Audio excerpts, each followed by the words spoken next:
utondifundisire here ndikudo mari yangu please yandakashanda handiti zvangu zvekutaura nemi zvakawanda watichi mfono ndokukanja-kanja ndine mazindoi aindokubata-bata ndara kuiti ndingadi neunguti ndiri kuda omari morian jamani ini ndakagara ndakarara ndakabukeni ndakabuka ndikaraakana handite kusukuna mumengwewo akareba kureba zvezvo yeri saka masipuni acho saka muri kumwachetere ipapo kozi harike yange isina kana kumbozara zvokunotika pasina kumboti mangai vaimakavira munda makomba yanga akadzika pasina kuti kozi ndebvu dzemukuru dzakabuda ano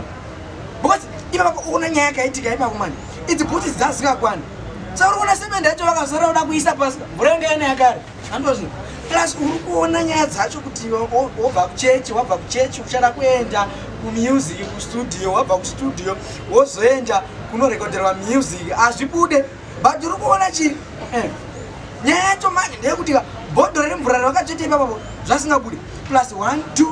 2 chitima icho chakasvika nguva isiyo 3 uri kuona chii mabhara lacho ese akakabhendera kuleft zvokuti dakachati zviri kumbofamba sei nekuti papasina kana nyaya yakaipaibhosi masaga acho ese havana kana kuvalodhera mota saka iyo nyaya yacho ndoinodi ndoinoitika manje pakuti chii jamani nyaya ndeimwe aiwa nyaya yangu hapana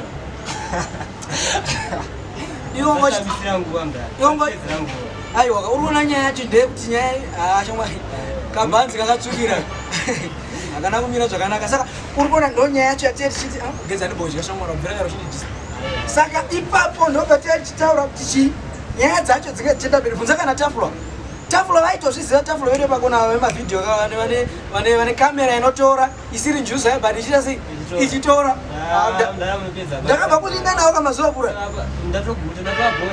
aiwa tatavabho saka iri sitodiko todya ndarangatikusiyanai naro